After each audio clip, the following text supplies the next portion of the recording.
So, in closing, let me give you two final pieces of advice. Just remember to have the right father or the right wife. Both can come in very handy in the years ahead. Anyway, thank you all very much, and good luck to you all. Thank you.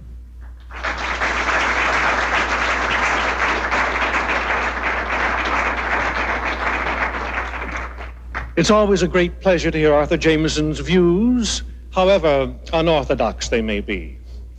I trust we all know that he has his tongue firmly in his cheek and that no one serves the legal profession better and more responsibly than he. And now I have great pleasure in introducing a noted attorney, constitutional authority, and not incidentally, one of your professors in intentional torts and negligence, Simon Dietrich.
Is someone there?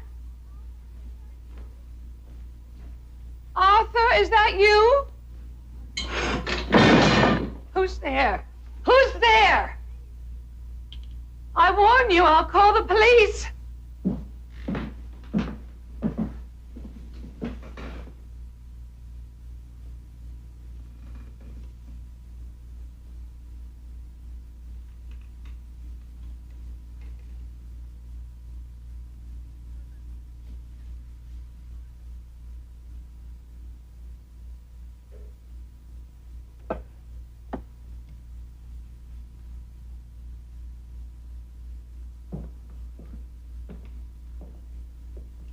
Arthur.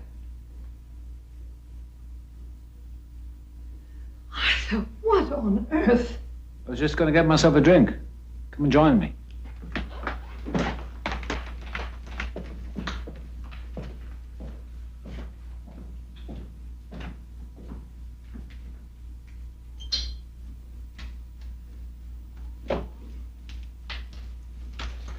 You almost gave me a heart attack. I thought we were being robbed. Wrong term, darling. Not robbed, burgled. Robbery involves the threat of force or violence. There's a hair trigger on that, by the way, so unless you want to shoot me, I keep it pointed at the floor if I were you. Thank you. You're home early. I thought you'd be there till after midnight. Maybe you're looking at a mirage. What? There was an interesting trial last year in Florida where the entire defense rested on the worst alibi I've ever heard. Thank you. A man went to a country club dance, ducked out, murdered his business partner across town, and then went back to the dance again. Amazing thing was that no one noticed he was gone, not even his wife. Anyway, he was acquitted, and he later told his attorney, it was Ted Meredith, you remember Ted? He always said you had beautiful hair. Anyway, he told Ted that he was away for 2 hours. Isn't that incredible? Arthur, what are you talking about? You're not making any sense. Aunt, I thought I was. Sorry. Oh, Lord. Problem? I just called the police. I'd better get them before they... What is this? Clear evidence of a crime, but not quite enough yet. Don't touch that! Why not? Because it's a Jimmy. There's no reason for your fingerprints to be on it. What? Let me see.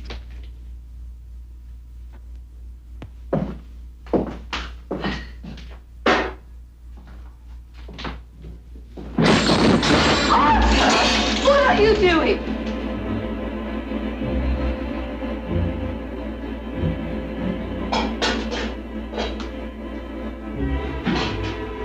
Arthur, are you out of your mind?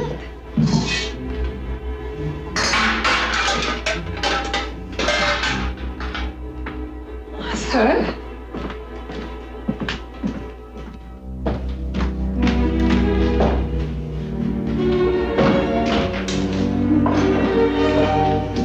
Arthur, this is absurd. Will you please tell me what you're doing?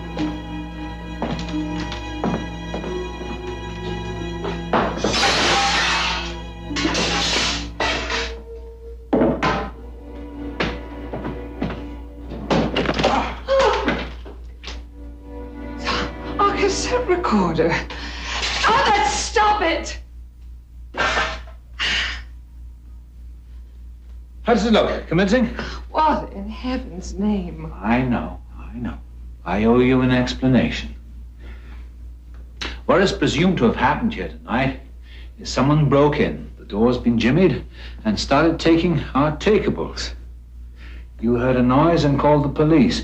I believe your phrase was, someone's downstairs, a prowler. How did you know that? We took the gun from our nightstand drawer and came down here to investigate.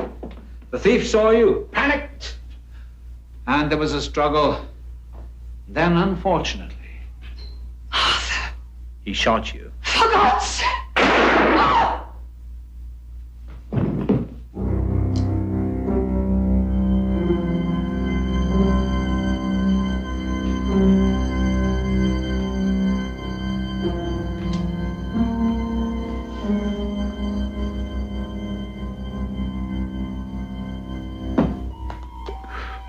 All right. The gun has a rubberized grip. It It won't take legible prints, so that's covered. My cigar. I could have smoked it before I went out. My umbrella, I'll take that with me. Obviously, I'll have to accelerate things. The police take an average of 12 minutes to respond to a crime in progress call, and I've been here much too long. I have to cut it in half. Anything else? My drink. He was there, Your Honor. The police found a glass, and the ice wasn't even melted yet. Idiot.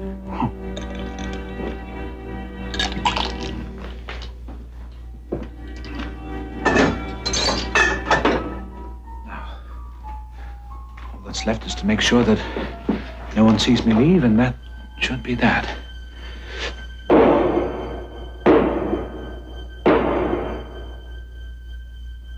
I swear to tell the truth, the whole truth, and nothing but the truth, so help me God. Your witness, Mr. Prosecutor. State your name and occupation, please. My name is Arthur Jameson. I practice law. Oh, come now, sir. You hardly do yourself justice. Isn't it a fact that you're one of the most prominent criminal attorneys in the state, if not the country? Guilty. Beg pardon? You make it difficult to be modest, Counselor. Since I'm under oath, I'm simply agreeing with you.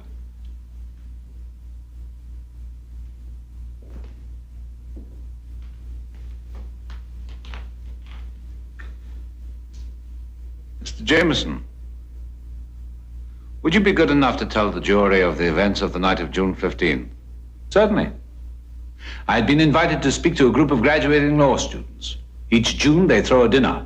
It's something of a tradition. And did you go to this dinner? I did. Where was it held? The students took a banquet room at a local hotel.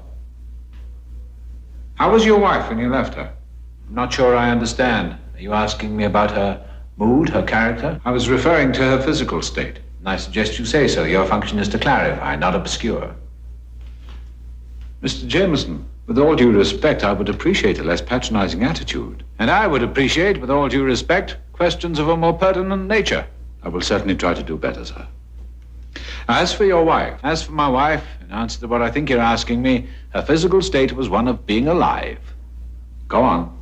I drove to the hotel. We all sat down to dinner at 8. At 10, I made some brief remarks, and I was followed by the other guest. When did the evening end? I hate to keep harping on the time. Perfectly understandable. I'd say 11:15. Then some of us went into the hotel bar for a nightcap. We've heard testimony that your wife called the police at 10:40. She reported a prowler in the house. When they arrived on the scene, they found that she had been... Forgive me, Mr. Jameson. I know this is difficult for you. They found she had been shot and killed. Yes. According to their report, you came home at 12:06. 12:06. That's right.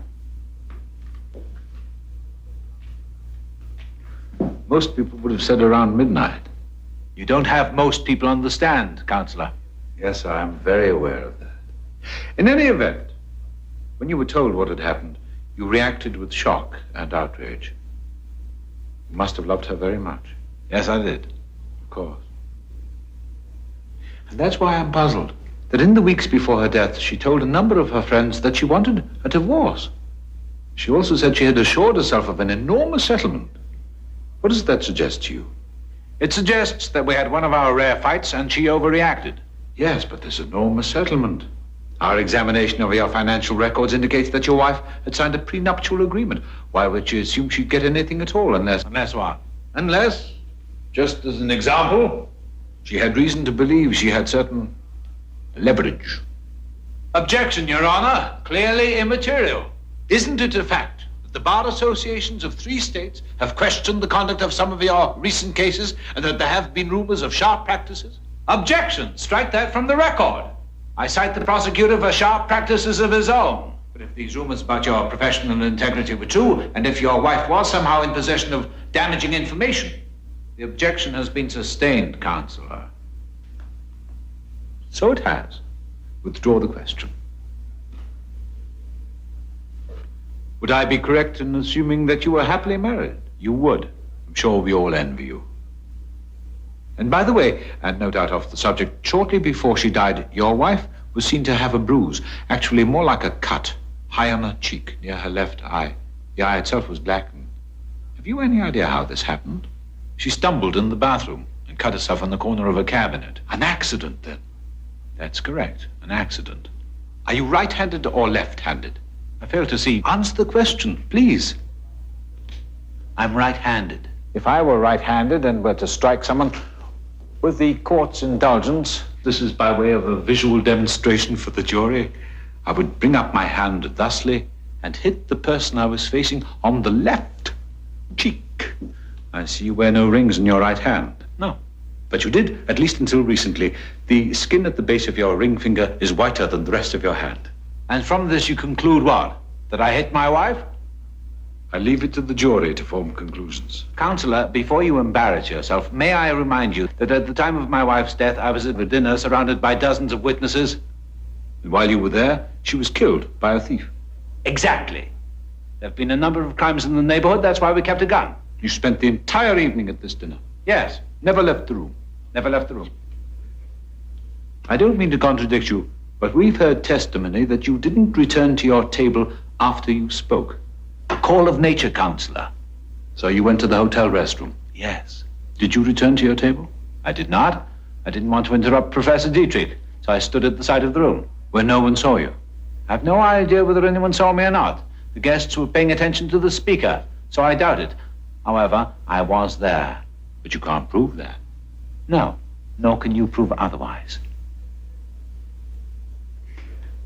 Mr. Jameson, according to your testimony, you began your, and I quote, brief remarks at 10. Your wife called the police at 10:40.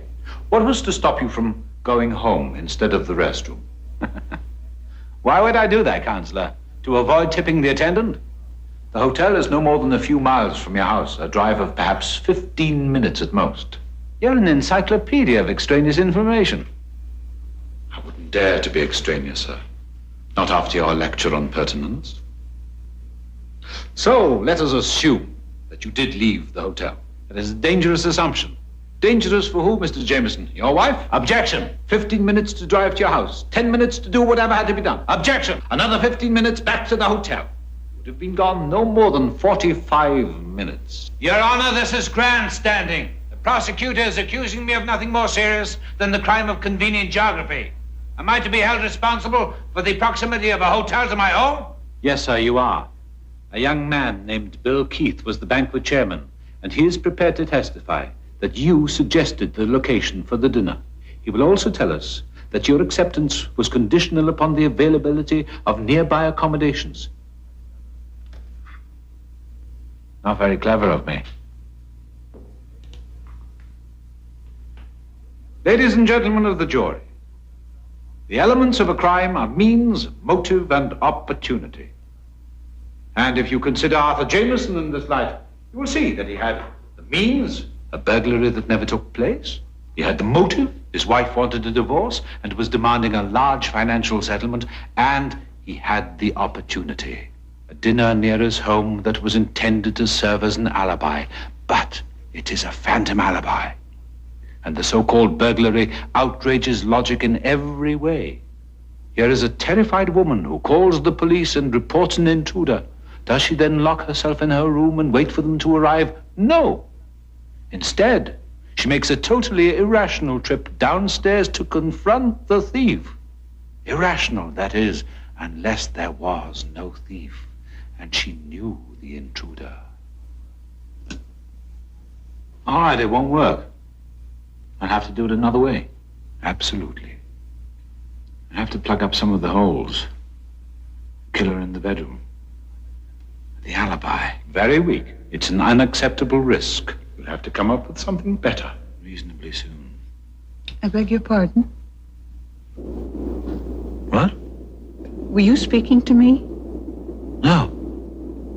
I was just clearing my throat. Oh, sorry. Ladies and gentlemen, the captain has just turned on the no smoking sign. Would you please extinguish all cigarettes and make sure your seats are in an upright position in preparation for our landing in San Francisco?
advantage? I could be 1,000 miles away when she dies. Disadvantage.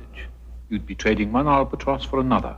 Exit wife, enter hitman. No, it has to be done without an accomplice. Yeah.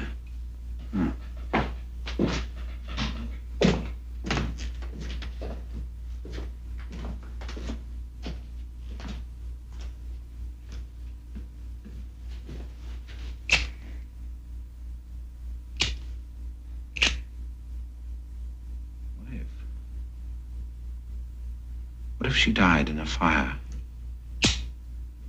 Yeah. When she goes to sleep, I could rig something with a burning candle. How long would it take to burn down, I wonder? Half an hour, perhaps? I could surround the candle with crumpled newspapers. Your Honor, I begged my wife not to smoke in bed, but she wouldn't listen. The night of the fire, I was driving home quite late, and I heard sirens. Advantage? I'd have an alibi. Disadvantage. She doesn't smoke. Your Honor, do you think the jury would believe that my wife took up cigarettes on the day of her death? No? Hardly.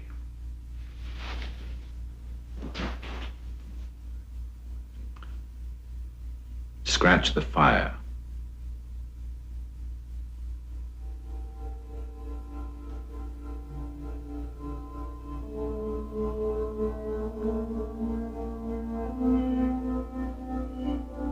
What if? Arthur? In here? Someone with you? No, why? I thought I heard you talking. Just thinking out loud, occupational disease. You're home early. Yeah, the plane was ahead of schedule. The first for American aviation. I missed you. No kiss? Bad sign. You were going to think things over while I was away. Don't press me, Arthur. Oh, of course not. It's a very important decision. Take your time. It hasn't healed yet, has it? No. Very sorry about that, really. And I did miss you. Should we go upstairs? No. Sure. Arthur, you eliminated that part of our relationship a long time ago. Why are you suddenly trying to bring it back? Oh, do I have to have an ulterior motive? Always. I'd like a drink. Will you get me something? Maybe some sherry?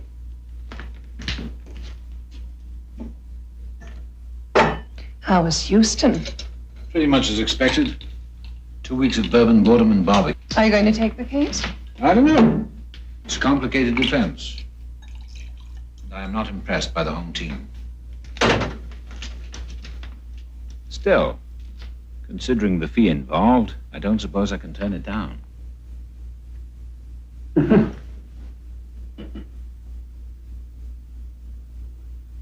Or can I?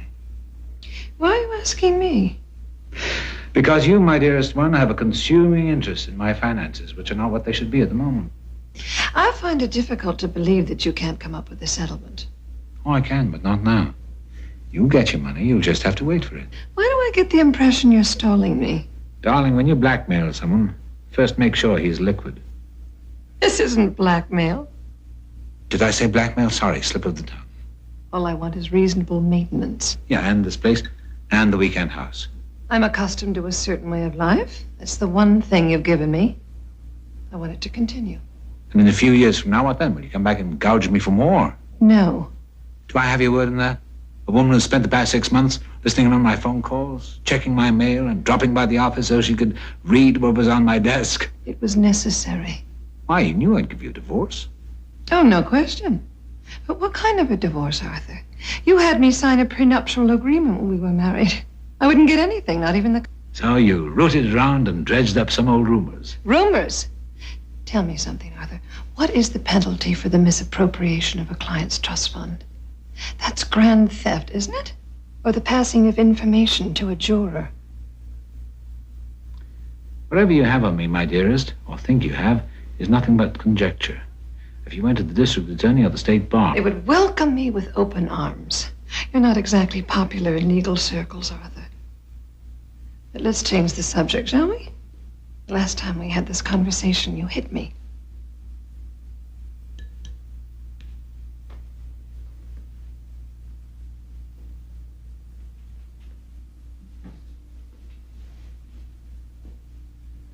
Can you handle some praise? I'm not used to it, but I can try. You may have jumped to the wrong conclusion, but I'm very impressed by this new initiative. You weren't like this when I married you. No, I was much more pliable. It had its appeal. Oh, I'm sure it did. Who else would agree not to have children because they get in the way? And then there was the fact I was a judge's daughter. Traffic court judge. At the time, you didn't make those distinctions. A judge was a judge. You assumed he'd have connections. Incorrectly, as it turned out. Well, anyway, I'm not as pliable anymore. After all this time, some of you has rubbed off. Good reason to stay together. What's the matter, Arthur? Will a divorce inconvenience you? All those women, and no more Louise to use as an excuse for ending relationships. Ah, is that why you're doing all this? Real or imagined other women? I'm doing it because I finally can. On my own terms. I see we've dropped the fiction that you're thinking things over. Would you give me some more ice? This is a bit warm. Changing the subject? I think we've exhausted it at the moment, don't you? Whatever you say. We're out. I'll get some. No, let me. I should start learning to do things for myself.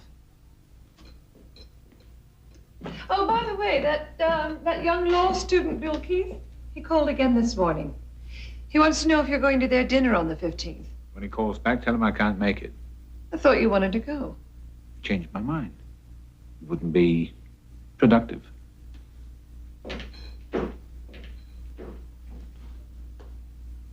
What if it wasn't murder? What if it was death by natural causes?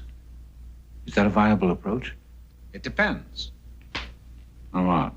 On the circumstances. And your alibi. Why would I even need an alibi? Suppose I arranged some kind of accident. Why wouldn't they take it at face value? You know why. A domestic situation. And there is also the fact that you struck her, which can be construed as a clear indication of your intent to do her bodily harm. All very prejudicial. Damn it. It always comes back to alibi. Alibi. From the Latin, meaning elsewhere. Lovely word, elsewhere. Wait a minute. Got something? Maybe.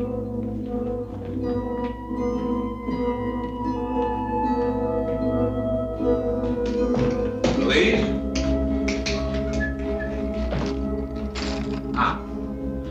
Are you going to the Sonoma house next weekend?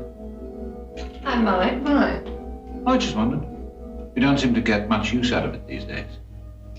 We were in a more romantic frame of mind when we bought it. Yeah.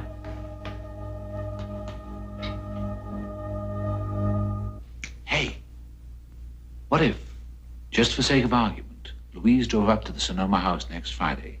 I stay here, and that night, while I'm at a party or working with my staff, witnesses coming out of my ears, she dies. Oh. Accidental fall, concussion, broken neck, whatever.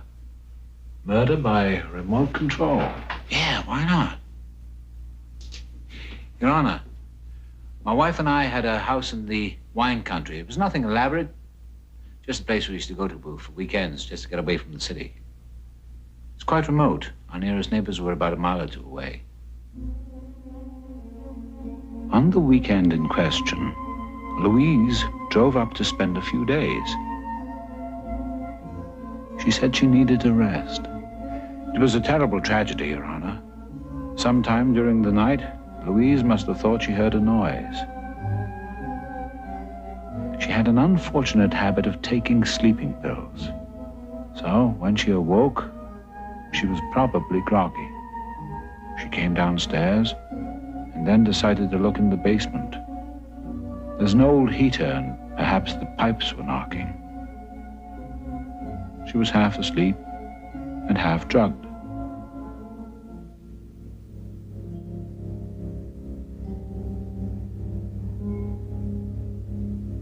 She obviously stumbled and fell.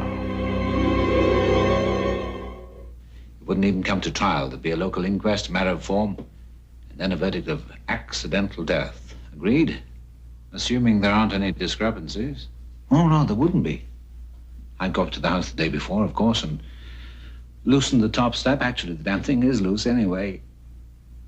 Or I could remove it entirely and then unscrew the light bulb. An old trick, but effective. She usually goes to bed about 10:30. Wherever I am, I'd call her.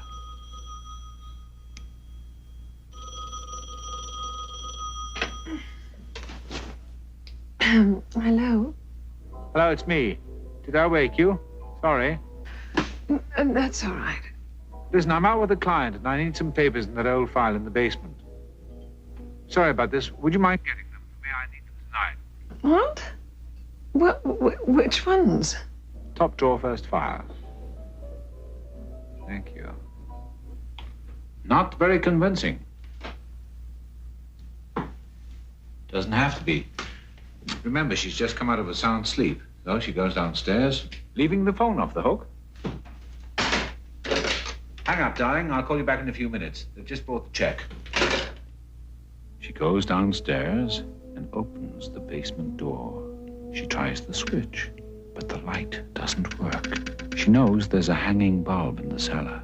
So she starts down in the darkness. And falls. And falls. Next day, I find the body and call the police after I've fixed the step naturally and screwed the bulb back in, leaving fingerprints. Nothing wrong with that. It's my house. There's only one problem, and it's insurmountable. I know. The fall might not kill her. And if she found the loose step and realized why you called, there has to be a way around that. What if... You're doing it again. Doing what? Talking to yourself. Oh, sorry. I was working on a case. The one in Texas? No, a different one entirely. Much more important one. I was trying it out on the prosecutor. You still do that? All the time. I want carry over from law school. Hold the trial in advance. Create opposing counsel and see if you can beat him. Did you? Did I what? Did you beat him? No, not yet. No, he's tough. But I think I'm making progress. You expecting some? No. I'll get it.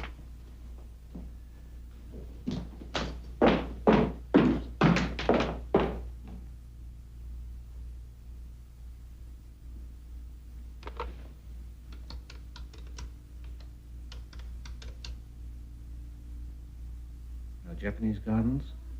This is Arthur Jameson. Yes, I'm fine, thank you. Really, it's perfectly all right. It's no trouble at all. This is really very nice of you. I mean, I feel... Listen, I'd like a corner table for 2 at 8 o'clock this evening. Thank you. I just bought these yesterday, and now the strap breaks. I mean, you'd think when you pay that kind of money... Oh, this is my husband. Arthur, this is Miss Willis. How do you do? Oh, and it's Jackie. I'm sorry to barge in on you like this. Miss Willis has a problem. So it seems. Oh, no, not my sandal. It's your neighbor's. Do you mind if I sit down? I feel kind of foolish standing here on one foot. Yeah, come.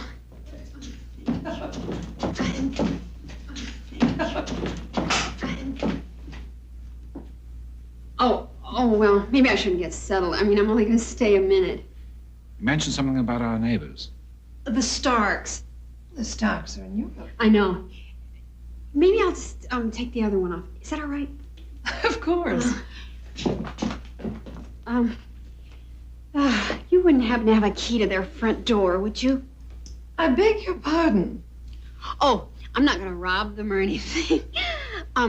Vivian, Mrs. Stark is a friend of mine, and I'm just doing her a favor. I'm afraid I don't understand. Well, I'm supposed to water the plants. I mean, I don't do it professionally, but, you know, I told them I'd come by once a week and help them out. They have all these ferns and things, and those little Japanese shrubs. The trouble is, I can't get in. Well, didn't they give you a key? That's the problem. I lost it. I know I had it this morning. I know I took it down from my bulletin board. See, I keep everything packed to the bulletin board in my kitchen. But when I got to the front door, it was missing. Anyway, that's why I came over. I thought maybe the Starks had given you an extra key. No, I'm afraid not. You know, we really don't know them very well. Have you tried their other neighbors? I rang the bell, but nobody answered. Oh, I'm sorry. I wish we could help you.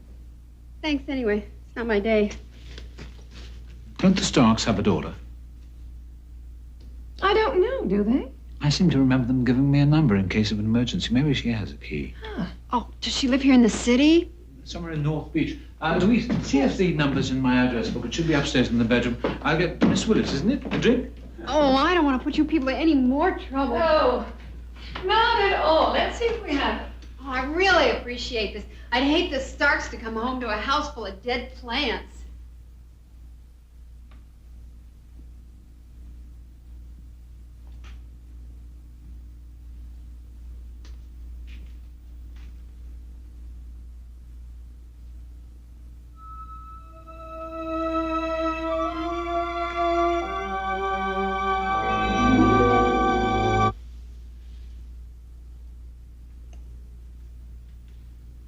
I know you're angry.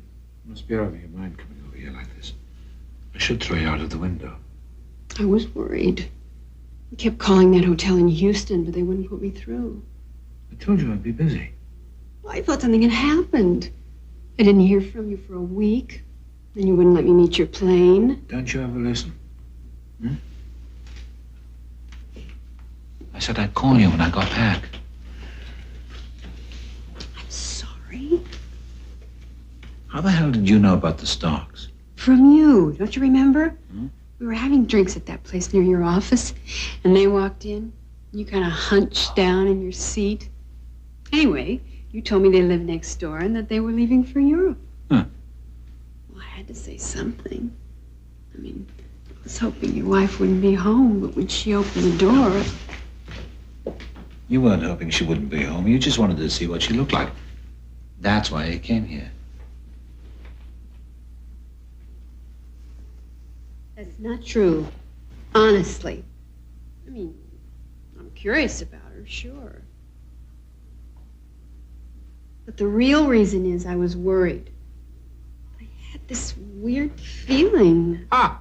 Well, I did.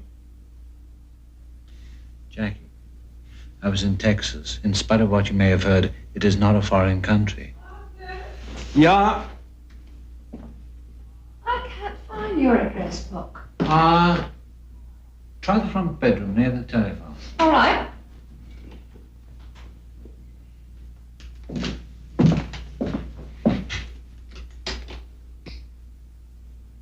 Well, I guess you don't want me to stay for a drink. Right, I don't want you to stay for a drink. Can you come over tonight? Come on, use your hand. I've just got back. And I want you out of here before she comes downstairs. It's funny. I always wondered what this place would look like. It's nice. I'm glad you approve.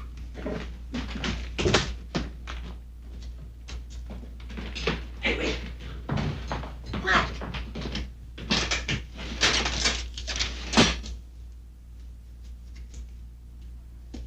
Show me. Come on, hurry up.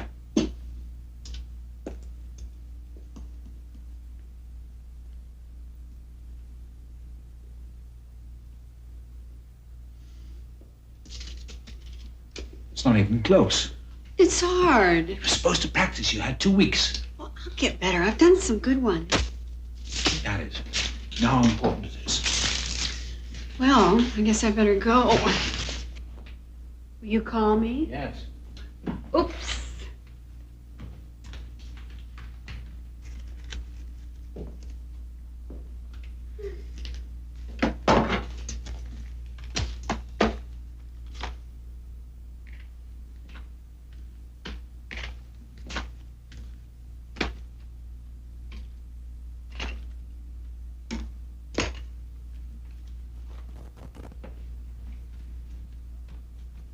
You're not still angry? No.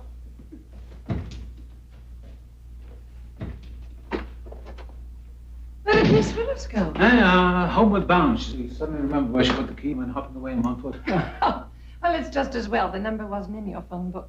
Now it's probably still at the office. Strange sort of a person to be a friend of my Starks. Yeah. Where was it, by the way? What was on? Key. Oh, she didn't say. Probably it's still on the bulletin board under recipe for meatloaf. Louise, what time is it? I don't remember if I reset my watch on the plane, and Houston is 2 hours later. Well, it's almost 7:30, I think. I was about to make some dinner. Have you eaten? No, I'm not hungry, and I suppose I should unpack. Why don't I make you some coffee? Fine.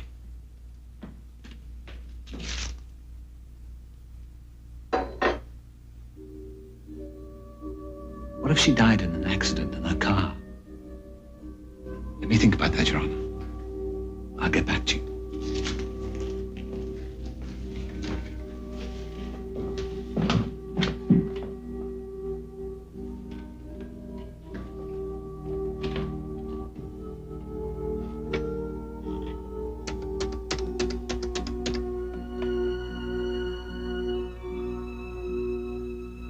Hi, it's me.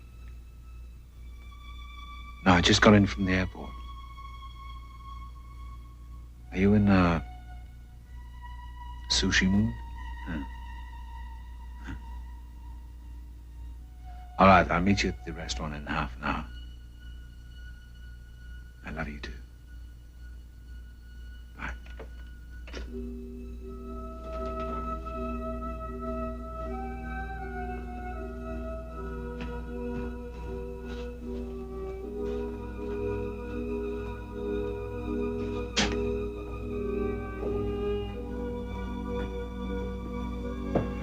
Weekend house is a rather steep driveway. Suppose she went shopping and she put the groceries in the trunk of her car. When she came home, she parked in front of the garage. Go on. Somehow, I don't know how it happened, Your Honor, the gear must have slipped. She hadn't set the emergency brake, so the car rolled backwards.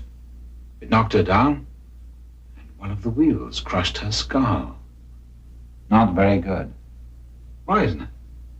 Because any forensic pathologist would discover a blow on her head that wouldn't correspond to the tread marks on the tire. And there would be a blow. She'd have to be unconscious before you back the car over her. It's circumstantial. Under the law, I don't have to be innocent, only not guilty. Yes, but you're not comfortable with it. No, I suppose not.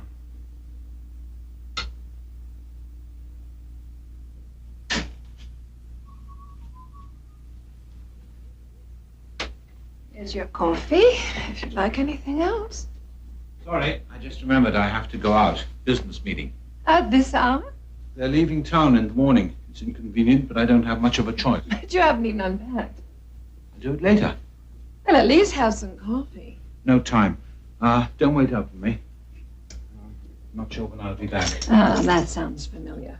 Better start encouraging me. I'm in business for the two of us now. Arthur? What the hell? Come back upstairs. Are you out of your mind? Do as I say. Into the bedroom. Give me that thing. When a gun is cocked, it can fire by accident. Why didn't you lower the muzzle or at least aim to the side? Are you giving me instructions? Trying to avoid any miscalculations. You've never touched a gun in your life. I've been practicing. Oh? Into the bedroom.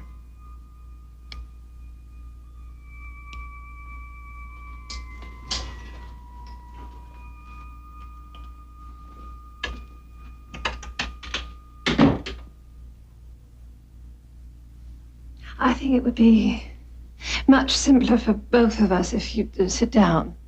You're nervous. Obviously. And the question is, if I take a few steps towards you, would you pull the trigger? Yes. Then I suppose I should sit down. Better?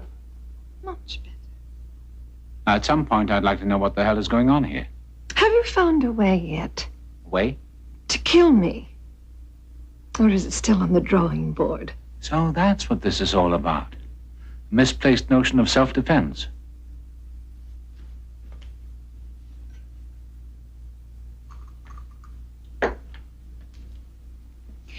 Why don't you drink your coffee and we'll discuss it? Why on earth would I want to kill you? Where shall we start? You have your faults, but paranoia was never one of them. Maybe you should let me recommend a good psychiatrist. It's getting cold.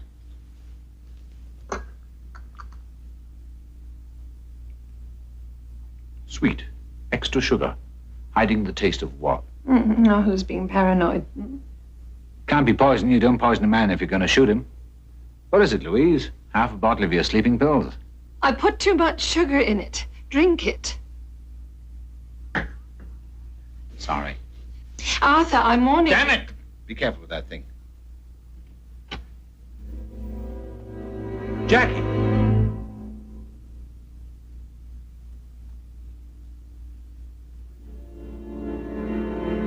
What happened? He was going to go out. I had to keep him here. What the hell is this? You two know each other? Well, we've accomplished something. He's surprised.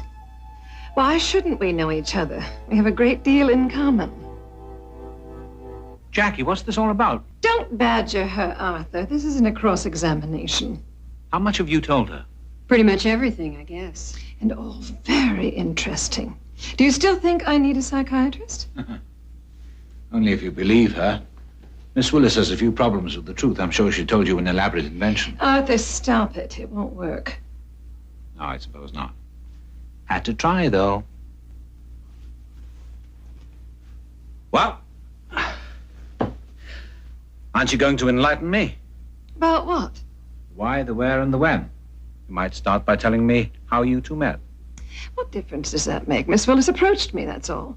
Approached you? Interesting phrase.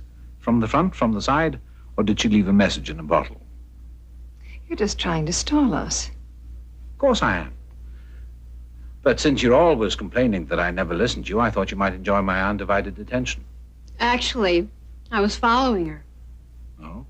Trouble is, I wasn't very good at it. She spotted me. Very clever of you. I wasn't clever at all. She stood out like a sore thumb. Go on. It was about 2 weeks ago. You were in Texas, and I felt trapped in the house. So I decided on my usual therapy, shopping.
Like that, you almost gave me a heart attack. If you don't stop following me, I will talk to a policeman. Do you understand? Look, it's all right, really. I just wanted to talk to you. There are more conventional ways to arrange a conversation. I know, I should have called, but I wasn't sure you'd see me.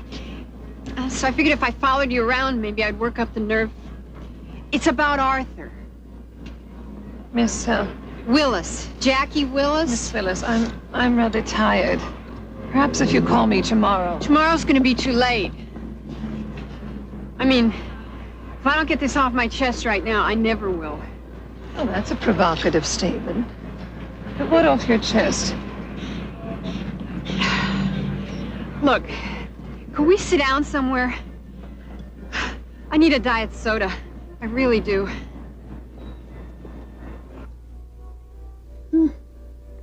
Lucky they invented this stuff. If I drank the regular, I'd blow up like a balloon. You seem to have it under control. I've been jogging a lot. Keeps me nice and firm, you know? Do you jog? No.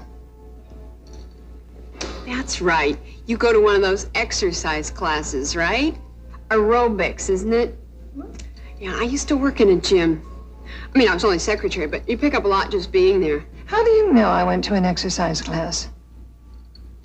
Arthur told me. I'll be right back.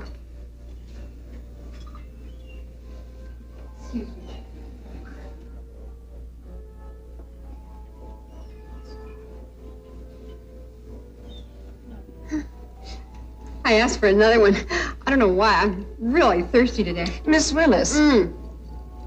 Jackie. Miss Willis, you said you knew my husband. I assume that you're not a client. Oh, I couldn't afford him. Then suppose you tell me what this is all about. Well, it's kind of embarrassing. At least part of it is. I think once I get over that, I think you'll be very interested.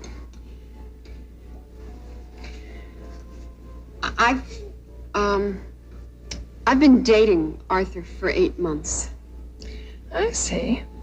Actually, I guess you could say I'm his mistress. You probably want some proof. That won't be necessary. No, it's important that you believe me. He left his cigar case at my apartment last week. It's in here somewhere. Oh, isn't that the dumbest thing? I changed purses. It's in my other bag. I'm all screwed up today. Miss Willis. He did leave it, though. It's got his initials on it. ATJ. The T is for Thomas. Miss Willis, I accept your credentials. But if it's money that you want. Really, Mrs. Jameson, it's nothing like that at all. I'm just trying to save your life. I wasn't aware that my life was in danger. Bear with me, okay? Did you by any chance hire a private detective to check up on me and Arthur? Oh, Miss Willis, this may come as a rude awakening. But Arthur has left a trail of cigar cases in bedrooms all over town. If I needed proof of infidelity at this late date, I'd stick a pin in the telephone book. Well, he said you'd had a detective following us for months. He said you got the final report last week and you put it in a safe deposit box. He was lying to you. There's no detective. There never was. But you do have a safe deposit box. Yes. And there's an envelope inside, right? I'm afraid that's none of your business. Mrs. Jameson, you gotta tell me what's in that envelope. See, thing is, he wants me to steal it. How did you get a sample of my handwriting? Arthur gave me some of your canceled checks before he left for Texas. And by the time he gets back, I'm supposed to be an expert. It seems you already are. Oh, I had it down pat the first day. But I'm not going to tell him that. Why not? Because the minute he knows I can sign your name, he's going to make me get him that envelope. Let me see if I understand this. He wants you to go to the bank, as if you were me, and open my safe deposit box? Uh-huh. I only have to fool the person who signs me in, as long as I can write your name, and I have the key to your box. But you don't have the key. He'll give it to me. He says you keep it in your jewelry case. Damn him. Anyway, he said that envelope is where you keep all the stuff from your private detective. What? Oh, yes, the little man who wasn't there. He told me that as long as you have those records, you can take him to the cleaners. But the minute I get him that envelope, he's going to leave you and... And what? Well, he promised me we'd get married. Oh, congratulations. I wanted to believe him, but what good would it do if I got him that envelope? I mean, private detective agencies keep records in triplicate. Now, how do you know that? I used to work for one. Only a couple of weeks, but I mean, they had me making copies of everything. I don't see what this has to do with my life being in danger. You're talking about stealing things. Oh, no. I'm talking about murder. Unless I'm wrong, as soon as he gets that envelope, he's going to kill you. You know what was in the envelope? It was a letter to the district attorney. Isn't that weird? I thought it was something like that. Last week, I told Arthur I wanted a divorce and the terms of a settlement. He was amused until he found out how much I knew about the way he runs his business. What did he say? He didn't say anything. He just did this. He hit you? After that, I thought it was only wise to take precautions. So I wrote a letter to the district attorney, everything I knew. And I said that in the event of my death, they should assume that Arthur killed me to keep me quiet. Wow. I addressed the envelope to my lawyer, rented a safe deposit box. Then I told Arthur. So that was your ace in the hole, huh? Yes. In the event of my death, the box will be sealed and the letter sent to my lawyer. Only it's not much good if it isn't there. Well, if he gets it back, I can always write another one. Yeah, but then why steal it in the first place? Mrs. Jameson, face it. There's no reason to get rid of that letter unless he gets rid of you, too. I see your point. See, the more I thought about it, the more it worried me. That's why I followed you. I mean, maybe I shouldn't have. No, it's good that you did. I'm very grateful. Well, at least you have some time. He still has to figure out a way to kill you. And that's not going to be easy. I mean, he's the first person they'd suspect. I have every confidence in him. He'll come up with something. There is a way to stop him.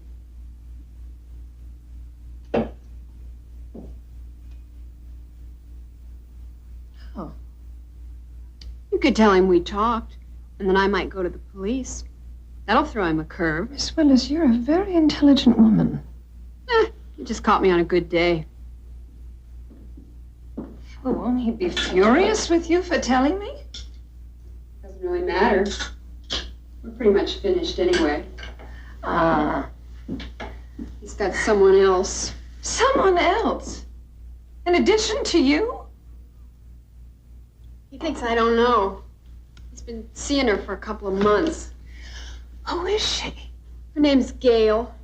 She runs an art gallery over on Sutton Street. She's from Canada. You're very well informed. I did some checking, and I followed him a few times. It's pretty serious. Did I say something funny? No, not really. It's just that Arthur is the only man I know who would cheat on his mistress. But I suppose you don't find that amusing. No. I kind of liked him. They all do. Just as a matter of curiosity, where did you two meet? At his office. I used to work there. Well, I thought you worked at a gym. Or was it a detective agency? Oh, I worked just about everywhere. Oh, didn't I explain? See, I'm with this agency, and they send me out on temporary jobs. Oh, one of Arthur's secretaries had an operation, so I replaced her. How convenient for Arthur. Usually he has to go out looking. He's had a lot of ladies, huh? Yes. You know something? I mean, this is really ridiculous, but, well, it'd be better for everybody if he was dead. That goes without saying. Unfortunately, he's in perfect health. No, I mean it. I believe you do. You'd sure be better off. You'd get everything. Plus the insurance. What is it, a $500,000 policy? How do you know that? I must have run across it in his files. Oh. Oh, oops.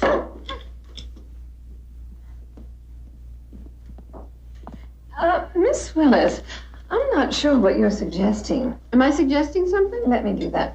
But Arthur is very much alive, and if he does die, he better do it at home with a doctor at his bedside. Why? Well, because, as you so carefully pointed out, I have the most to gain by his dying. Well, I guess you'd need an alibi. At the very least. Suppose I could give you one. And suppose I could tell you how to do it. Do what? What we're talking about. Kill Arthur.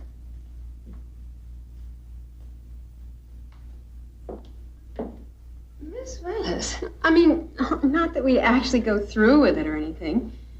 I mean, this is all just kind of a game, isn't it? Well, yes, of course. What would you get out of it? Pardon? Well, you said you wanted to help. I assumed that you'd want something in return. You mean besides satisfaction? Besides satisfaction. Same as you, I guess. Money. How much money? You could work something out. You'd have so much you wouldn't even know it was missing. Just for the sake of argument. You understand all this is hypothetical. Oh, sure. How could I possibly pay you? I couldn't very well write a check. And if I withdrew a large sum of cash... Don't even worry about it. Look, I can tell you at least 5 ways to launder money. Most people don't know how easy it is. But you do. Uh-huh. I used to work in a bank. Hey, listen. I've taken up enough of your time.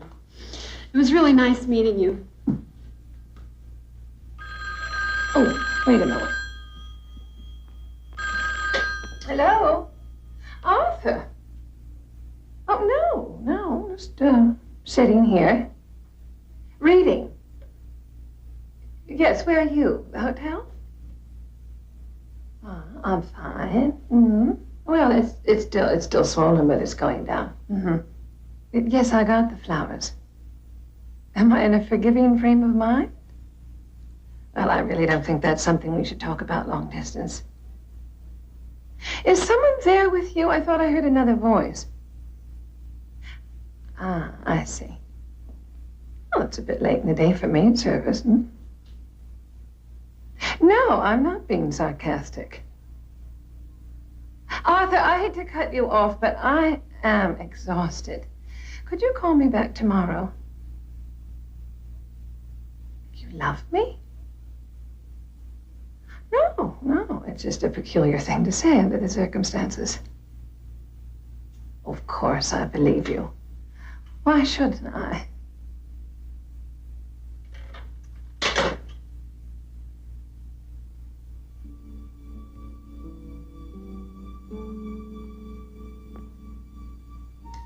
Sit down, Miss Willis. Please. We talked until midnight. It's a very useful conversation. No doubt. All right. Let's see what we have here. Wife, mistress, and a loaded gun. Not to mention a loaded cup of coffee. It's absolutely incredible. I come home from a business trip and the women in my life are planning to kill me. It boggles the mind.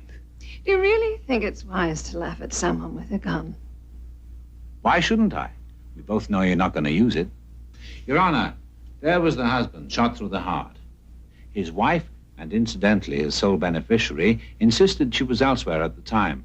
Unfortunately, when the police gave her a standard neutron activation test, they found clear traces of barium and antimony on her right hand, proving conclusively that she had fired a weapon. There's a pair of rubber gloves in the kitchen. Under the sink near the liquid detergent.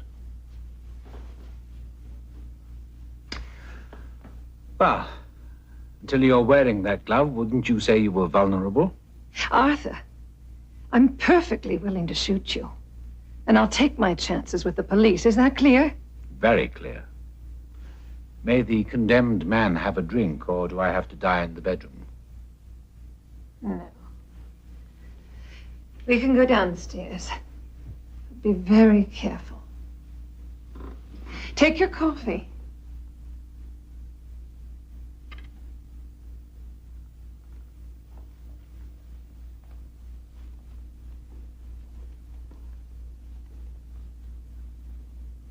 I hope you and Jackie have come up with something foolproof. I wouldn't want you to make any mistakes. We won't. I don't want to be negative, but murdering a spouse has its difficulties. Take my word for it. We were just talking about perfect crimes. I haven't told him anything. No, she's been very discreet. Although there's really no point in keeping the victim in the dark, is there? Unless you're afraid I might poke a few holes in your game plan. Don't flatter yourself. No loose ends. The classic mistake of the amateur is overconfidence. We know what we're doing. Well, then share it with me. People pay good money for my advice. Why not take advantage of it? Let's tell him. I mean, why shouldn't we? We got nothing to lose. Listen to her, Louise. She's making sense. Now, first things first. How am I supposed to die?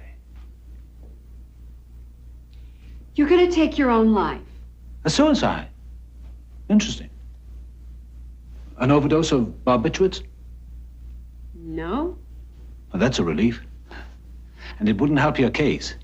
Men prefer carbon monoxide or... Oh, I see. I'm going to shoot myself. And why would I want to do that? Because you can't face the end of your career. I thought it was in full flower. It was until your mistress came over here. Ah, yes, Jackie's visit. The lost key and the suffering plans. I assume there's a reason for your comings and goings. Oh, sure. I had to be seen by the cab drivers. Ah.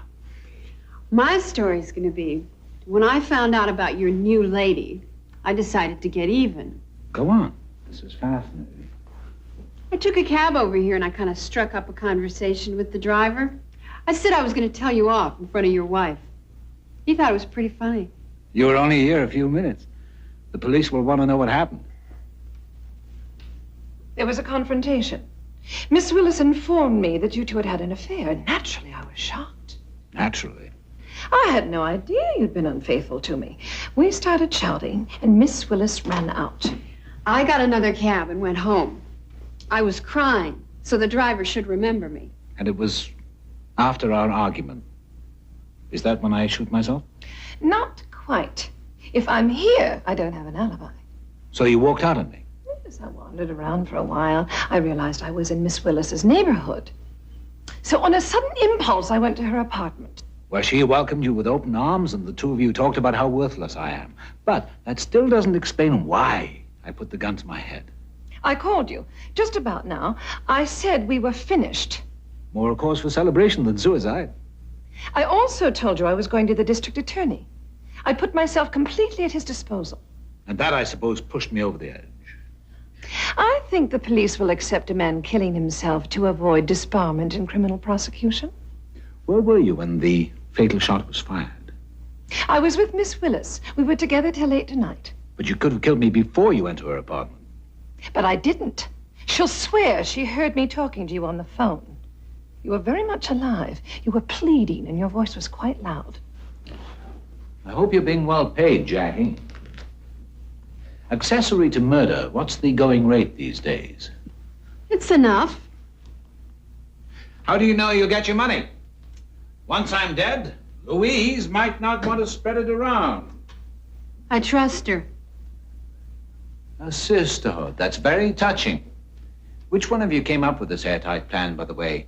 Or was it a joint effort? Jackie did. Really? I never knew you had such a lethal imagination. We're wasting time. On the contrary, it's time well spent. Because I recommend that you cut your losses and settle out of court. If this case ever came to trial, I don't think even I could get you off. It won't come to trial. Oh, but it will, and any halfway decent prosecutor would tear you apart in 5 minutes. That's ridiculous. What are you doing?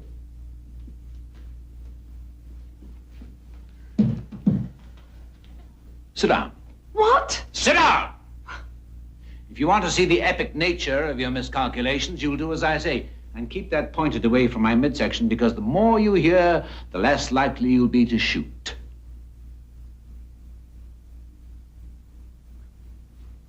Oh. For heaven's sakes.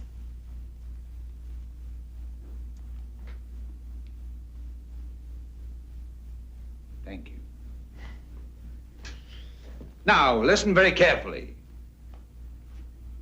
You're in the courtroom. This is day one of the trial. We've heard Miss Willis's testimony, and now you're on the witness stand. This is the most absurd thing. Oh, let him go on.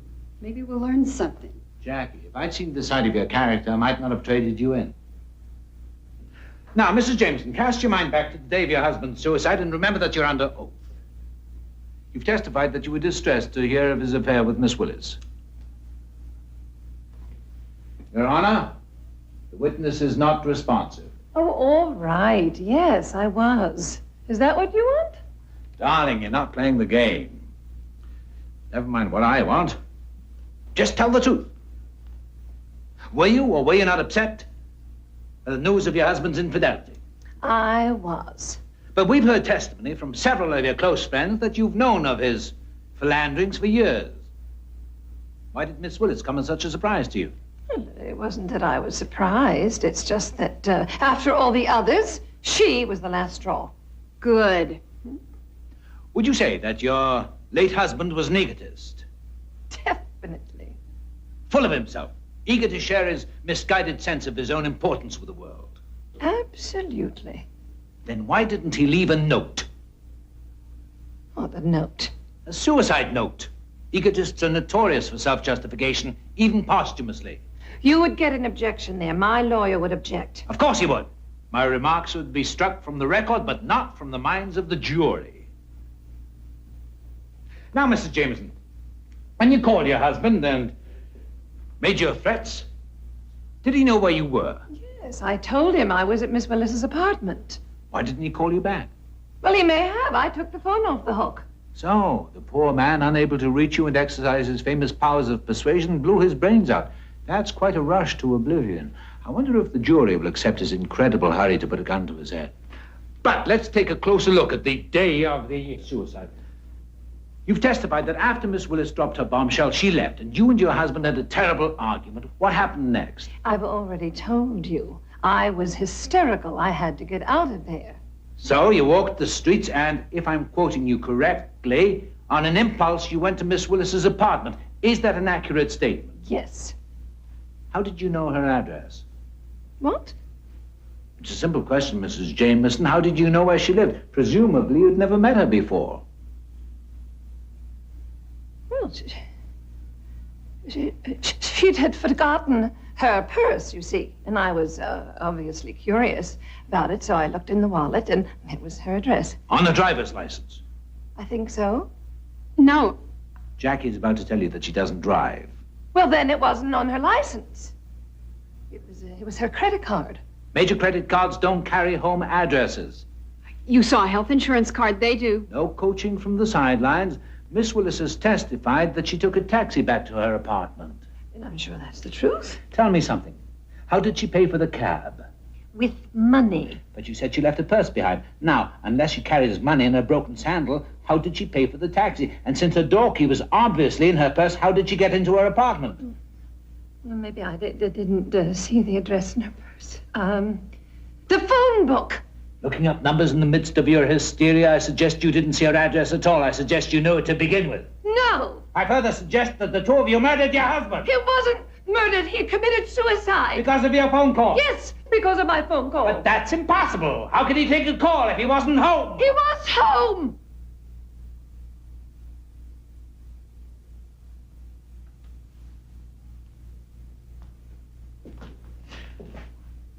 We shall introduce testimony from a Miss Gail Stafford, a lovely young woman from Vancouver. That your husband telephoned her and said he was meeting her for dinner. Why didn't he? Why did he conveniently wait for you to visit Miss Willis? You're lying. Call the Japanese Gardens. You'll see that I have a reservation for 2 at 8 o'clock. At this very moment, Miss Stafford is wondering where I am. They're a hungry breed, the Canadians. She's probably starving to death. What'll we do? Shall we call the restaurant? Is the witness dismissing herself? I haven't even started. You told me this would work. How did I know he was going out? Don't squabble, ladies, and be grateful for that. It saved your skins. What do you mean?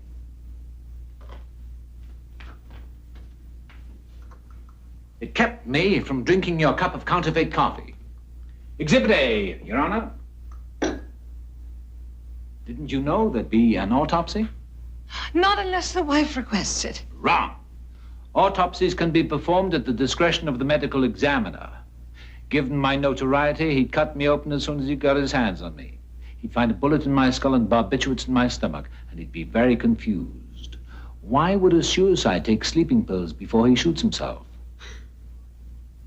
I guess we blew it. I guess you did. Damn sleeping pills. Don't be too hard on yourself. You needed them. I had to be unconscious so you could put the gun in my hand and press it against my head. But I'm sure you can see that it's useless now. Might as well put that down. Don't come any closer. Or what? You'll shoot me? Strange kind of suicide. A man fires a gun at himself from 3 feet away. If you take one more step. Put it down, Louise. You've lost. No. Damn it, give it to me! Give me that thing.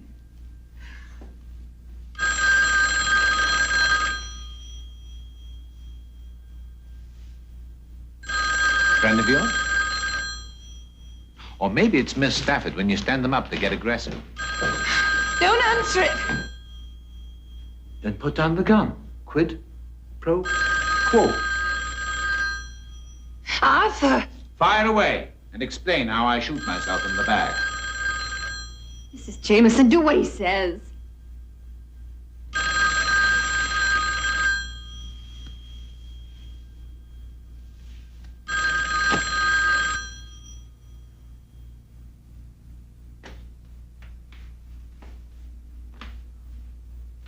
We'll never know, will we?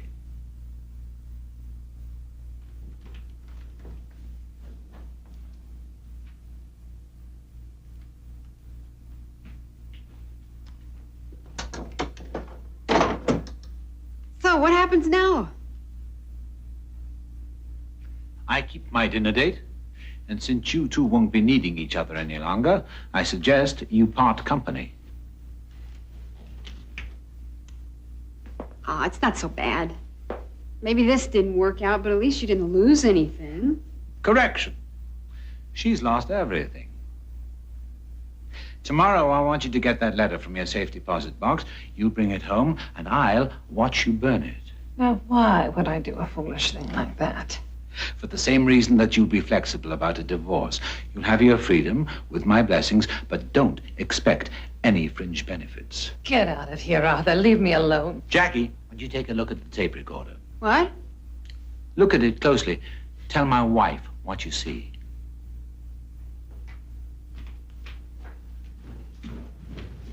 It's running. He's been recording us. What? I turned it on when I went to get a drink. Unfortunately, I've lost Prokofiev 6, but I think it's a worthwhile trade. Turn it off. You're a little late, aren't you? The microphone is built in, so I'm sure it's picked up everything. Thank you. Exhibit B, Your Honor. Clear evidence of attempted murder. With an unforgiving judge, that's 9 years imprisonment. I'd say that cancels out your leverage. If you get the urge to go to the district attorney, just remember, I can claim your theme in variations on killing a husband. No, none of this is admissible in court. Sorry. A recording is admissible as long as one party to the conversation knows it's being made. In this case, me. I won't stand for this. I'm afraid you'll have to. Well, I'm late.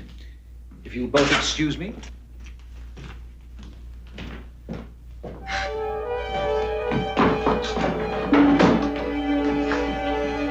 Arthur, I want that tape. Stop posturing. You can't afford to shoot and you know it. Give it to me. I've had just about enough of you. Put that damn thing away. Don't come near me. Then don't threaten unless you have the car. No. Damn you! Put it down! Get enough.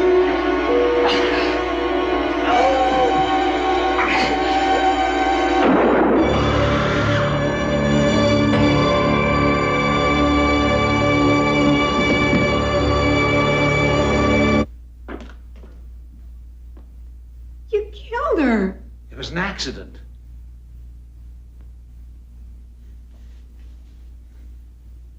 Is she dead?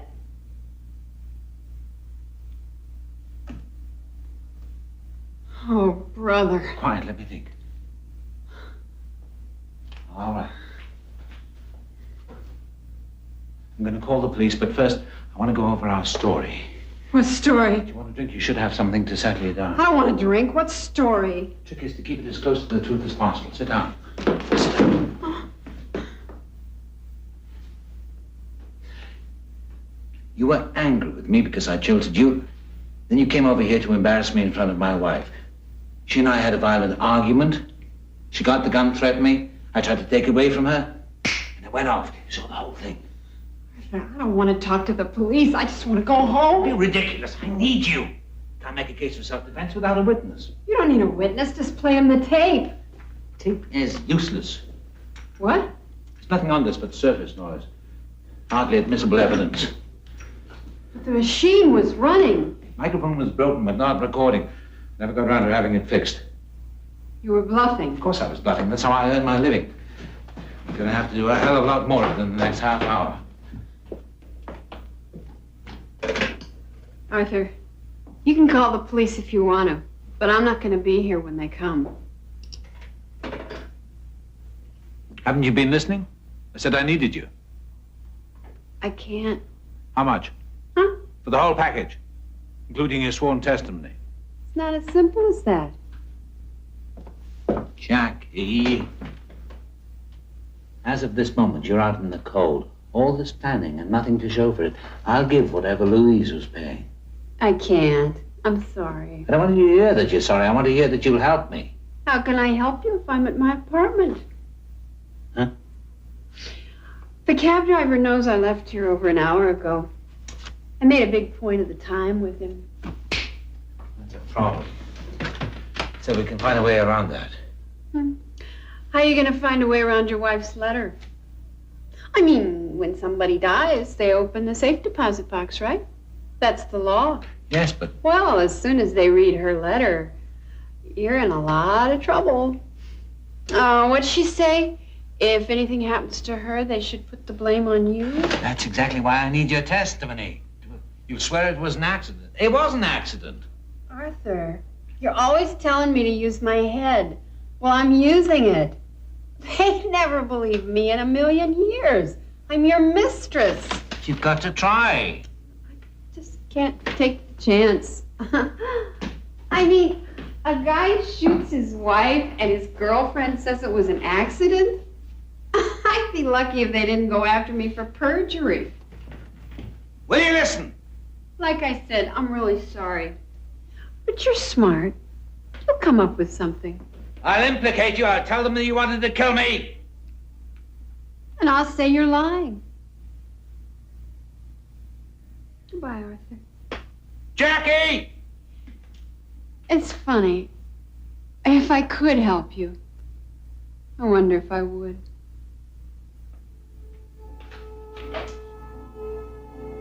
Ladies and gentlemen of the jury, there can be no reasonable doubt that Arthur Jameson did willfully and with premeditation murder his wife in cold blood. We've heard that Louise Jameson was in possession of information detrimental to her husband's career. And we have shown that on the afternoon of her death, she was confronted by his mistress, who was a catalyst for a violent argument. After Miss Willis left the scene, the deceased, hurt and lashing out in anger, threatened to expose her husband to the authorities. Knowing his very survival was at stake, and with full malice, he shot and killed her. It was an accident. The defendant has alleged that the shooting was accidental, the result of an elaborate murder plot with himself as the intended victim. But, as reasonable men and women, I'm sure you recognize his story for what it is, the desperate fabrication of a guilty man. The police found sleeping pills in my coffee. Put there by himself to substantiate his story. Why would I kill my wife? Why? If I knew she had incriminating evidence in her safe deposit box. We only have his word that he did know. She would have told me it was her protection. She rented the box the day before he went to Texas, and he killed her the day he got home. She never had the chance. It was self-defense. I have a witness. What witness, her? She's denied it under oath.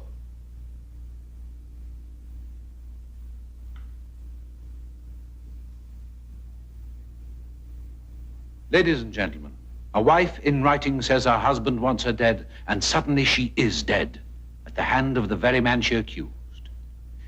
If you had no other evidence, and you do, this fact alone is devastating. No doubt, after your deliberations, you will bring back a verdict of guilty of murder in the first degree. So say you all. So say we all. The prisoner is remanded to the custody of the Department of Correction. Sentencing to be scheduled for a later date. Court is adjourned.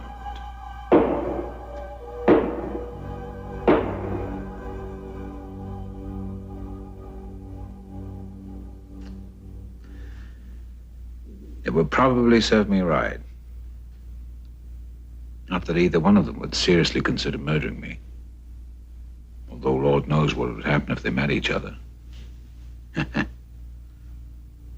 if they knew about Gail.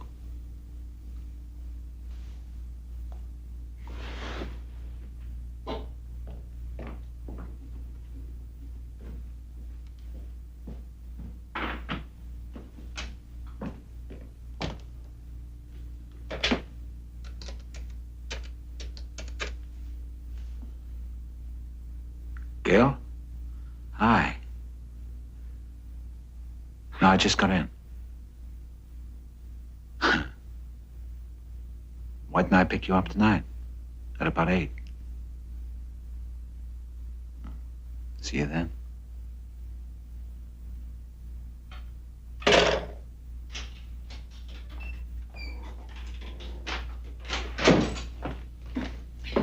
Arthur! Hello, darling.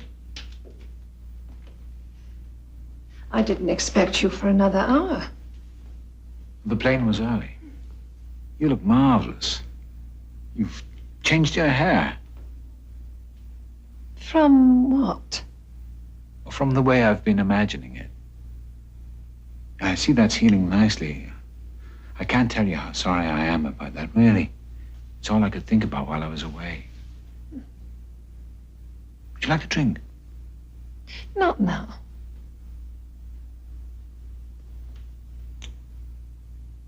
I have to get something.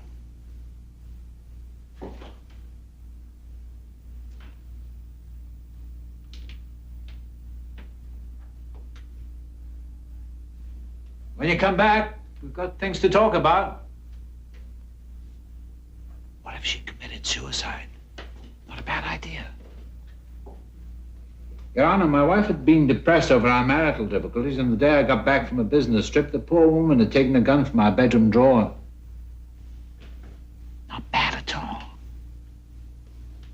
Certainly worth considering. Has its possibilities. Louise, just going upstairs to unpack.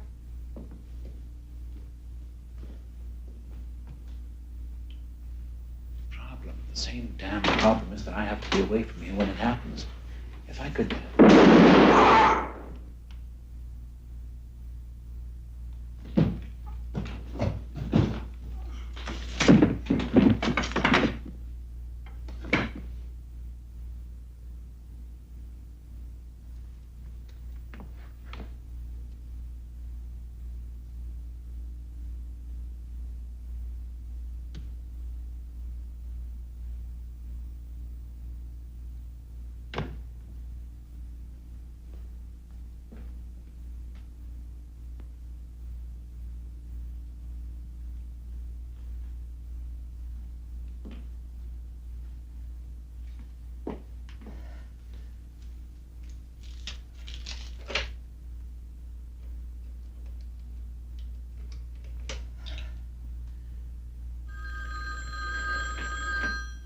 Hello?